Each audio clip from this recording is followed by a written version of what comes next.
The rain lashed against the wrought iron gates of the Blackwood estate with a fury that seemed sentient. Wine howled through the towering oaks, and thunder cracked the sky like a whip. Amid the tempest, a lone figure stumbled forward, arms wrapped around a swollen belly, face pale and soaked. Evelyn Hart, a housemaid turned castaway, reached the gates she never meant to approach. Her legs buckled beneath her, and she sank to the wet gravel, breath ragged, hand protectively clutching her stomach. She had nowhere else to go. Earlier that day, Evelyn had been thrown out fired with cruel indifference by the woman who once smiled and called her family.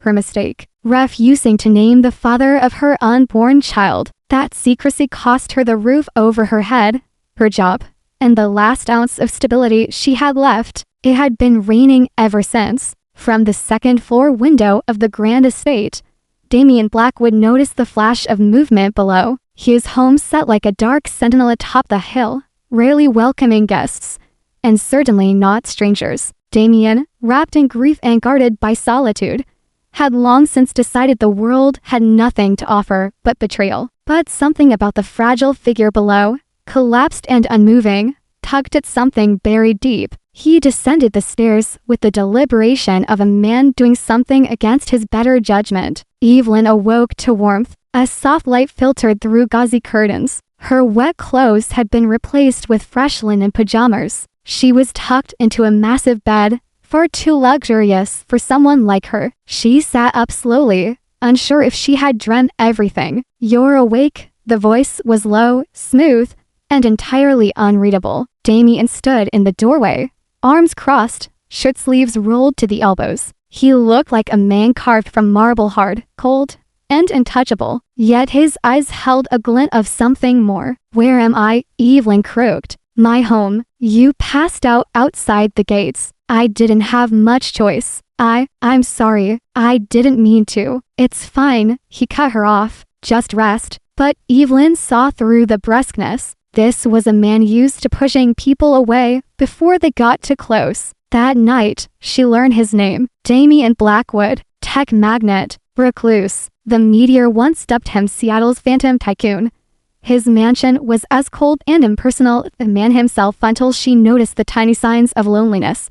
An untouched piano in the hall, a single coffee mug used repeatedly, books on grief therapy stacked beneath business journals. Evelyn stayed quiet about her past, simply thanking him for letting her stay. Damien said little, but he didn't ask her to leave. When she offered to cook, he didn't object. When she tidied the library, he didn't thank her, but didn't stop her either. A rhythm began to form, cautious and delicate. One evening, as another storm rolled in, Evelyn sat by the kitchen window watching raindrops race each other down the glass. "You don't have to earn your keep," Damien said suddenly from behind her. Startled, she turned. "I'm not trying to. It helps me feel less like a burden." His gaze softened just a fraction. "You're not a burden." She blinked, tears threatening. No one had said that to her in months. He cleared his throat, uncomfortable. "Do you know how to play chess?" She nodded. "A little." He motioned toward the parlor. "Come then." In the days that followed, Evelyn became less a guest and more a fixture. She made meals, read books in the atrium, watered the plants. Damien began joining her, sitting with a cup of tea, making polite conversation. Then one evening, she laughed and honest, joyful sounding. Something inside Damien cracked. "You have a nice laugh," he said quietly. She smiled. "I used to laugh all the time. Before." He waited, let the silence stretch. "I loved someone who left me when I needed him most, and then I lost everything else." He nodded. "I know what that feels like." On the seventh day, Evelyn collapsed again. Damien carried her to the car, his heart pounding in fear. At the hospital, he didn't leave her side. The doctor assured them it was exhaustion, stress, dehydration. But the baby was fine. As he held her hand in the dim hospital room, Evelyn whispered, "Why are you being so kind to me?" Damien's thumb brushed over her knuckles. "Because no one was kind to me when I needed it. And I promised myself I'd be different." Back at the estate, under thick blankets and with herbal tea in her hands, Evelyn looked at him. really looked. I don't know who hurt you, Damien, she said, but you're not that man anymore. And for the first time in years, Damien Blackwood believed it might be true. The next morning arrived shrouded in mist.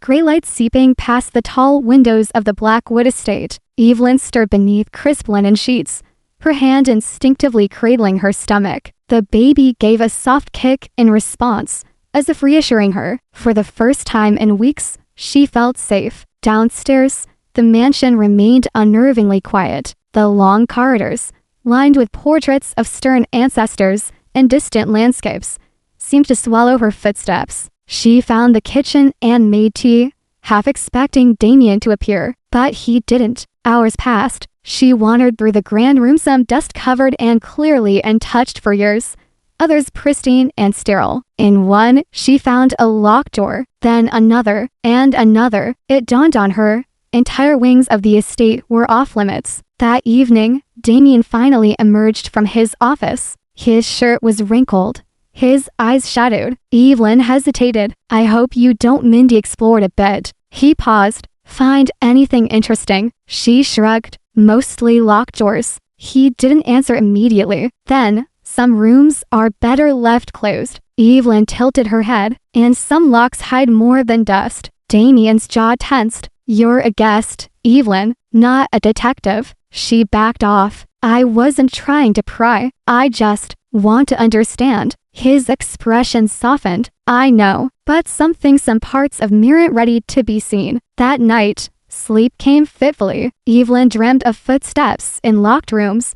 and whispers behind closed doors. In the morning, she decided to focus on what she could control. She cleaned the neglected music room, play a few hesitant notes on the old grand piano. To her surprise, Damien stood in the doorway by the final chord. My mother used to play, he said. Before she died, Evelyn looked up. She must have been talented. She was. She taught me before everything changed. That was the first time he mentioned his past. Over the next few days, the rhythm between them deepened. They had breakfast together. He joined her for walks around the greenhouse. She sang softly while folding laundry. He listened from the hallway. Yet always, there were the locked doors. One night, Evelyn ventured to the East Wingan area Damien never mentioned. She found a library untouched by time, and in its center, a photograph. Damien, smiling beside a woman who looked like a movie star. His late wife. You shouldn't be in here. His voice made her jump. He stood in the doorway, eyes unreadable. I'm sorry. I saw the photo. Damien walked in,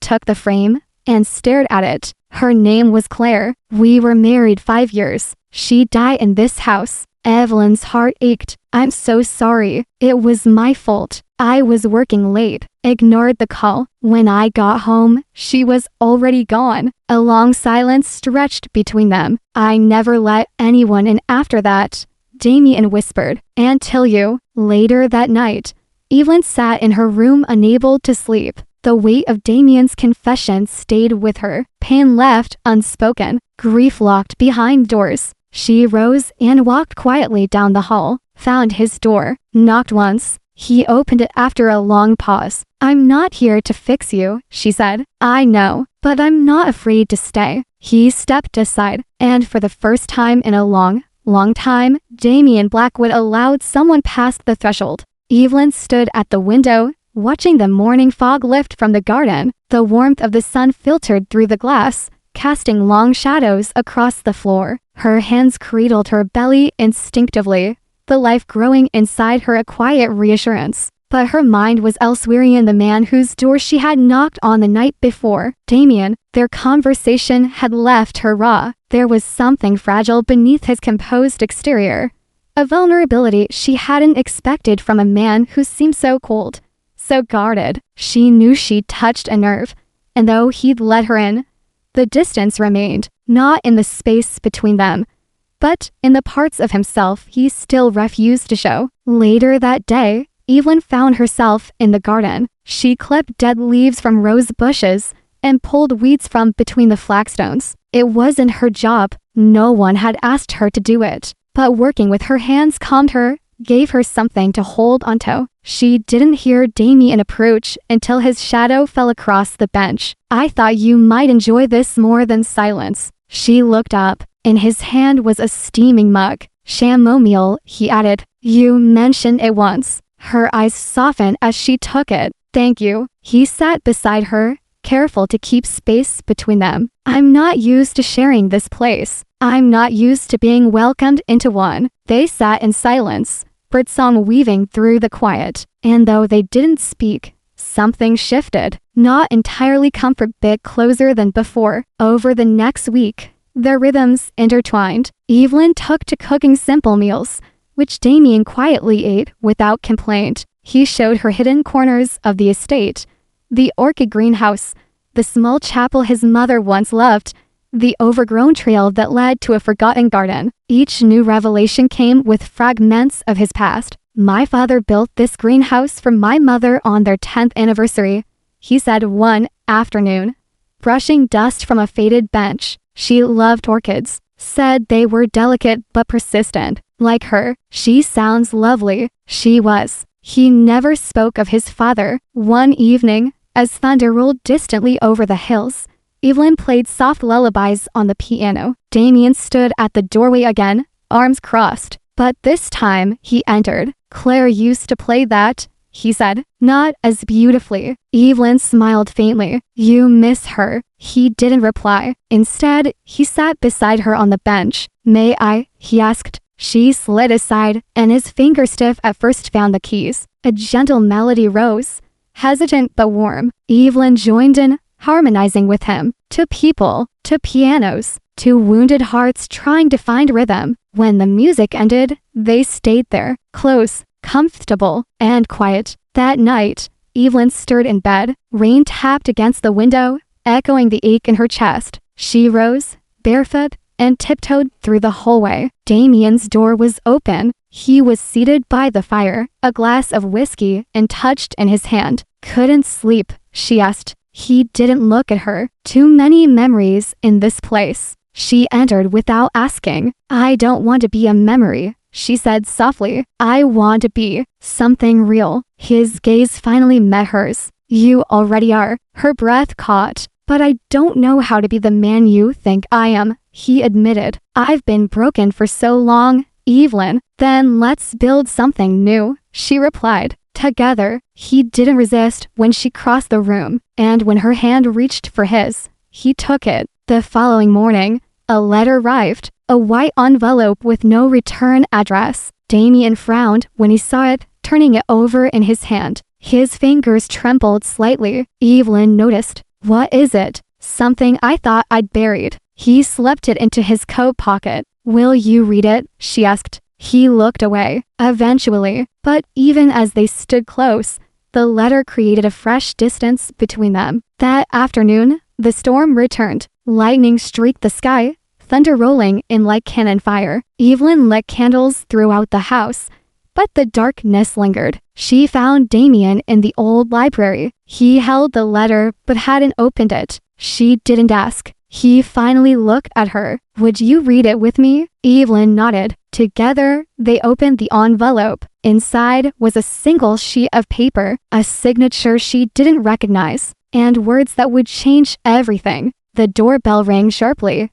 an unexpected sound against the gentle hum of rain. Evelyn paused in the kitchen, hand frozen mid-reach for a jar. Damien had gone to town that morning, but he hadn't mentioned visitors. Her heart skipped. She walked cautiously toward the front door, her footsteps light on the polished wood floor. Peering through the side window, she glimpsed a figure standing beneath a black umbrella. The man was tall, his suit immaculate despite the rain. Evelyn opened the door a crack. May I help you? The man removed his hat, revealing gray-streaked hair and a face weathered by time. I'm looking for Damien Lancaster, he said. Tell him Marcus Wren has come to collect old debts. The name struck like thunder. Damien's former business partner, the one from the news storyist scandal, the lawsuit, the betrayal. Evelyn's fingers tightened on the doorknob. He's not here. Marcus smiled thinly. Then I'll wait. She didn't want him in the house,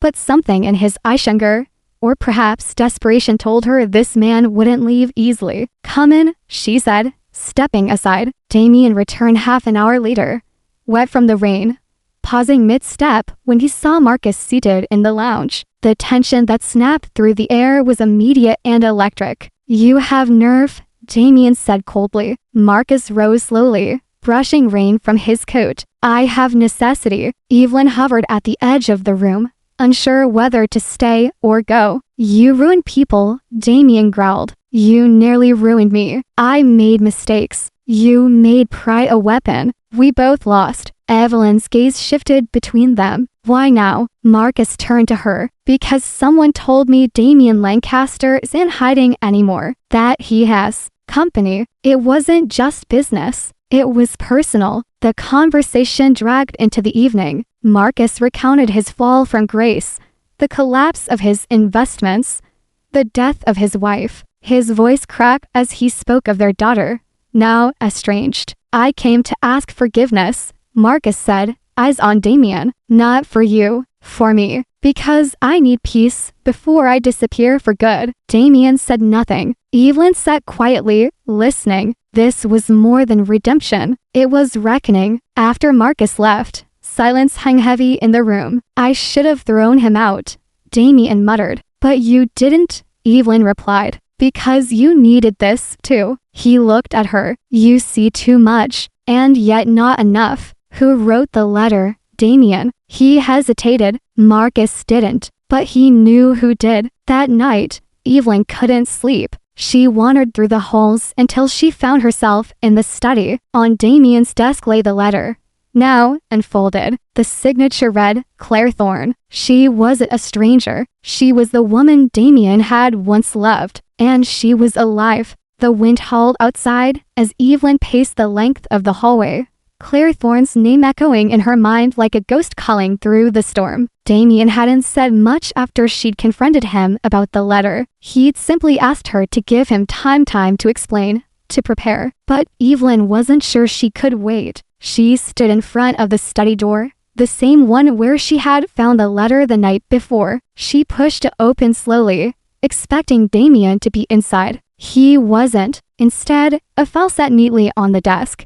A single post-it on the cover in Damien's careful scrawl, "For Evelyn." Hard thudding, she pulled out the chair and sat. Inside the file were photographs, old, grainy ones of Damien and Claire, one in Paris, another at a beach. Evelyn stared at a photo of them laughing in front of a small cafe. Claire looked vibrant, full of life. She bore a striking resemblance to the woman in the portrait Damien had once removed from the lounge. There were also letters, pages upon pages of long-forgotten handwriting. Claire's voice on the page was tender, poetic, but sometimes erratic. The letters turned darker over time. Talk of paranoia, of being watched, of secrets too dangerous to speak aloud. Then a medical report. Claire Thorne, diagnosis schizophrenia, severe episodes, recommended institutional care. Evelyn blinked back the burn in her eyes. She heard footsteps. Damien appeared in the doorway, tired but composed. "I knew you'd find it." "She's alive," Evelyn said quietly. He nodded. "But she's not the same, and neither am I." They sat together, not as employer and maid, but as two people drawn by something deeper. Damien began his story. "I met Claire when I was young and stupid enough to believe love conquered everything. She was lightning wild and brilliant and unpredictable. We planned a future together, built dreams like castles in the air. But she started seeing things, hearing things." He paused. "I didn't understand. I thought I could fix it, that if I loved her enough, she'd be okay." "What happened?" Evelyn asked. "She disappeared one night, left only a note. I searched for months. Eventually, I was told she had been admitted under a different name to a private facility. Her parents paid for silence." Evelyn felt her breath catch. "So why now? Why is she writing to you after all these years?" Damien sighed. "Because she's leaving the facility, voluntarily, and she wants to see me." Evelyn struggled with the weight of the truth. She wanted to comfort him, but jealousy pricked at her heart. The woman he had loved was coming back. Damien sensed her retreat. Evelyn, you're not just someone I found in the rain. You've become part of my life in ways I didn't expect. I never planned this, but I can't ignore it. She rose, her hands trembling. Then you have to see her. You owe her that much. But if you walk out that door, you may not come back to the same home. Damien stood, and if I don't go, I'll never be whole. The next day, he left. Evelyn watched from the veranda as the car disappeared into the mist. She clutched her arms round herself, not from cold but from something deeper, uncertainty. She busied herself with chores, trying to quiet her thoughts, but nothing could still the ache in her chest. That evening, a call came. Evelyn, it's Marcus Wren. Damien asked me to check on you. He's staying in the city a while longer. Claire isn't well. Evelyn whispered, will he come back? A pause. He didn't say. The days stretched like shadows, long and unrelenting. Damien's absence carved a silence through the manor. One Evelyn couldn't scrub away with polish or mask with routine. She went about her work, but her mind wandered constantly imaging him with Claire, wondering if he'd return at all. Each creak of the staircase, every gust of wind rattling the windows sent her heart jumping, hoping it was him. But days turned to weeks, and the only sound she heard was the echo of her own longing. It was a Tuesday when the letter came. Marcus Wren delivered it himself, stepping from his sleek sedan with an unreadable expression. Evelyn met him at the door, her hands clenched in her apron. Without a word, he handed her the envelope and turned away. She didn't open it immediately. She couldn't, not until the door had closed behind Marcus, and the distant hum of his car faded completely. She broke the seal with trembling fingers. Evelyn, I'm sorry. I thought seeing Claire would bring clarity. Instead, it brought pain. She's not the woman I once knew. Time and illness have transformed her into a stranger. She doesn't remember our promises, our life. She remembers fear, suspicion, and confusion. I stayed because I wanted to offer her closure. She asked me questions I couldn't answer about things that never happened, about a world that never existed. Her parents have resumed care, and she agreed to return to the facility. But in those hollow days, I realized something vital. Love is not just who makes your heart race, it's who grounds you. And I realized I left the person who does that back in the house where it all began. I'm coming home. D. When Evelyn looked up from the letter, the world felt both heavy and feather-light. Her knees buckled, and she sat on the bottom stair, tears streaming freely not from sorrow, but from the bittersweet sting of hope. She didn't know when he'd arrive, but she knew he would. That night, a knock came at the door. She opened it slowly, her heart hammering. Damien stood there, disheveled and rain-soaked, eyes full of all the words he couldn't write. I don't expect forgiveness, he said. Evelyn stared at him, silent. But I had to come back to you. And then she stepped aside. Inside, he paused, as if the familiar halls were now foreign. But Evelyn's gaze anchored him. He was not the man who'd left, and she was no longer the woman who'd once only cleaned his home. They sat by the fire, a soft hush between them. Claire's diagnosis was worse than I remembered, he said. She lives in another reality most days. It was selfish of me to chase ghosts. Evelyn said nothing, but it made me realize something. I've spent years building walls, and in you, I found someone willing to look over them. Someone who reminded me what warmth feels like. She looked at him, eyes searching. Do you still love her? His answer came quickly. I pity her. I grieve what we lost, but I don't love the memory anymore. Evelyn finally exhaled, then start over. Damien looked confused. With you, she nodded. If you're brave enough. And so, they began, not as millionaire and maid, not as wounded and rescuer, but as two people who had weathered storm sentinel and otherwise chosen to come back. Spring had returned to the countryside, brushing the hills with soft greens and bursts of wild flowers. The old manor, once a silent cavern of memory, now pulsed gently with life. It wasn't the place that had changed it, was the people within it. Evelyn stood at the large bay window, her eyes reflecting the blooming garden Damien had insisted on planting together. Daffodils and tulips danced in the breeze, symbols of new beginnings fitting, she thought, for where they were now. After that night by the fireplace, something fragile but unmistakably real had begun between them. Not quite lovers, not simply friends. Something between warmth and wonder. Days turned into weeks, and Damien made good on his silent vow. He didn't just stay, he lived with her. He cooked poorly, cleaned inconsistently, painted the East Wing a strange shade of blue that Evelyn privately hated but never changed. And Evelyn laughed. For the first time in years, she laughed so often it startled her. They'd learned each other's rhythms like music. Her mornings began with toast and tea.